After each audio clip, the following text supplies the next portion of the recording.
tous, bienvenue à l'SPA de Moucron.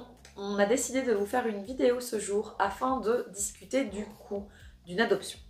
En effet, beaucoup de futurs adoptants ou de potentiels adoptants se posent des questions quant à le pourquoi d'un coût au niveau de l'adoption d'un chien ou d'un chat.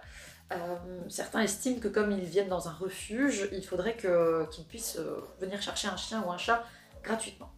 Alors déjà, il faut savoir qu'on ne peut pas, ici en Wallonie, donner un animal. Déjà, ça c'est quelque chose qui est établi légalement.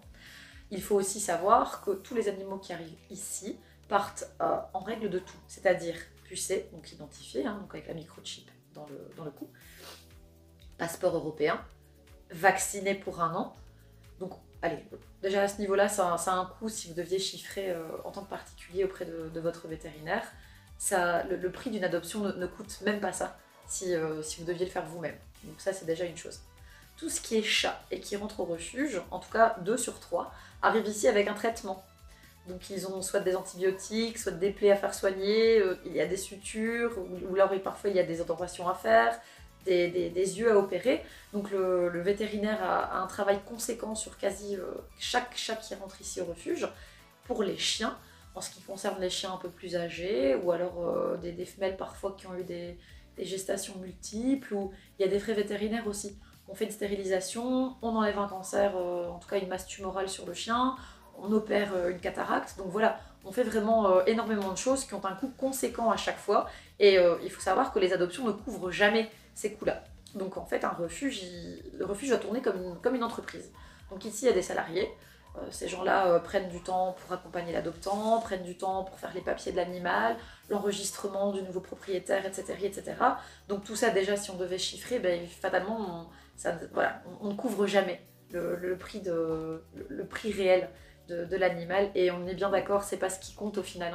Ce qui compte, c'est qu'on lui trouve la bonne famille, le match parfait, le bon duo, le bon binôme. C'est tout ce qu'on souhaite à chaque fois.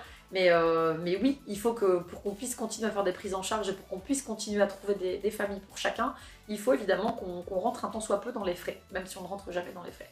Donc ici, on existe uniquement grâce... on tourne sur fonds propres. Donc on existe grâce aux adoptions, on existe grâce aux dons, on existe grâce aux legs, et c'est tout. Il n'y a pas de subside, il n'y a pas d'aide préétablie pour les refuges ici en Wallonie, même si voilà, il y a des choses qui se font, ou en tout cas qui vont se faire, il y a des choses qui sont en cours, mais voilà, c'est pas ça qui nous permet de payer l'électricité, le gaz, les soins médicaux, le personnel, etc., etc. Le véhicule, quand il faut aller chercher un animal, quand il faut aller chez le vétérinaire, quand il faut faire un transfert refuge. Donc voilà, si vous vous posez des questions quant au coût de votre petit chat ou de votre futur chien, c'est bien uniquement pour couvrir les frais de mise en règle de l'animal. Voilà, si vous avez d'autres questions, n'hésitez pas, nous restons évidemment à votre disposition et on espère qu'on a répondu à cette question qui est quand même récurrente. Voilà.